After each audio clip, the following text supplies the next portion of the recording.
ជំរាបសួរលោកគ្រូបាទអញ្ចឹងវីដេអូនេះគឺមកបកស្រាយចម្ងល់របស់លោកគ្រូក៏ដូចជាលោកនាយកដែលគាត់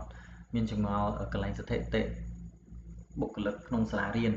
គាត់ថាកន្លែងហ្នឹងវាលើសអញ្ចឹងលោកគ្រូបាទអញ្ចឹងបញ្ជាក់ឡើងវិញតកតងនឹងបុគ្គលិកកន្លែងនេះលើសហ្នឹងគឺដោយសារតែយើងបានរៀបចំថ្នាលរបស់យើងនេះលោកគ្រូបាទកន្លែងគ្រូបង្រៀននេះគឺ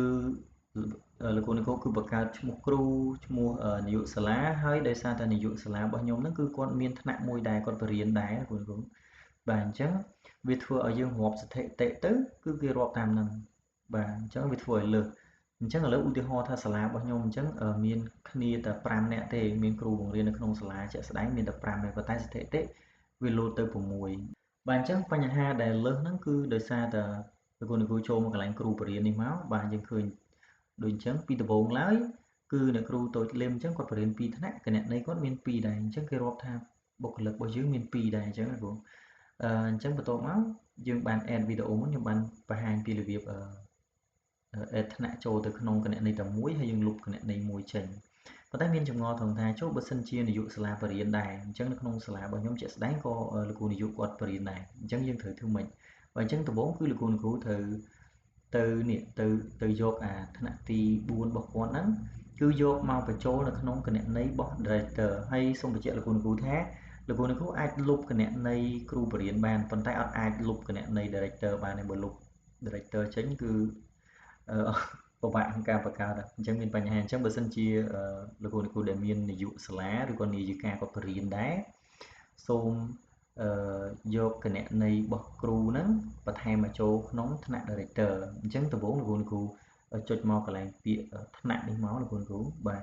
អញ្ចឹងពេលចុចថ្នាក់ហើយលោកគ្រូទៅមើលថ្នាក់ណាដែលនាយកគាត់បរៀនអញ្ចឹងខ្ញុំគាត់បាទថ្នាក់ទី4នេះអញ្ចឹងចុចកន្លែងរូបប៊ិចនេះមកលោកគ្រូបាទកែប្រែថ្នាក់រៀនហើយខ្ញុំចុចពាក្យថាបង្ហាញទាំងអស់បន្តមកទៀតខ្ញុំ select កន្លែងនេះលោកគ្រូបាទពេល select មកគឺអត់មានឈ្មោះទេលោកគ្រូអត់ឃើញមានពាក្យ director ប៉ុន្តែវាមានពាក្យថាសាលាបឋមសិក្សាសាមគ្គីជំនុនសិនអញ្ចឹងបើលោកគ្រូ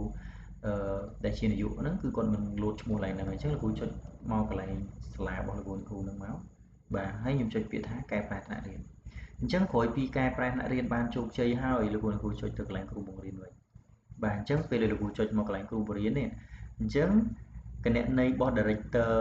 ហ្នឹងគឺគាត់លោតដាក់ថាថ្នាក់ទី4អញ្ចឹងបញ្ជាក់ថា director ដែលជានាយកសាលាហ្នឹងគឺគាត់បង្រៀនមួយថ្នាក់ដែរហើយបើសិនលោកគ្រូបង្រៀន2ថ្នាក់យើង add ចូល2ថ្នាក់មកបើបង្រៀន3ថ្នាក់ទៀត add ចូលទាំង3ថ្នាក់មកអត់បញ្ហាទេលោកគ្រូបាទអញ្ចឹងគណនេយ្យមួយទៀតរបស់គាត់នេះគណនេយ្យរបស់នាយកសាលារបស់ខ្ញុំដែរប៉ុន្តែពេលហ្នឹងដាក់ថាមិនមានថ្នាក់អញ្ចឹងអត់ចាំបាច់មានទៀតទេលោកគ្រូលុបវាចោលមកបាទយើងដាក់បិទគណនេយ្យគ្រូបង្រៀនបាទឥឡូវខ្ញុំបិទចោលបាទក្រោយពីបិទហើយលោកគ្រូទៅមើលផ្ទាំងគ្រប់គ្រងរបស់យើងសារឡើងវិញ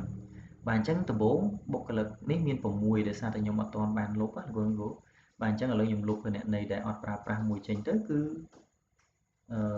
វាលោតដាក់លេខ5អញ្ចឹងមានន័យថាបុគ្គលិករបស់ខ្ញុំគឺបានត្រឹមត្រូវហើយនាយកគឺគាត់បង្រៀនមួយថ្នាក់ដែលគាត់ប្រើប្រាស់តែគណនេយ្យ director មួយគឺគាត់អាចប្រើចូលគ្រប់គ្រងសិស្សក៏បានចូលគ្រប់គ្រងគ្រូក៏បានសម្រាប់គាត់ជា director បាទវីដេអូនេះមានប៉ុណ្្នឹងលោកគ្រូបាទអរគុណច្រើន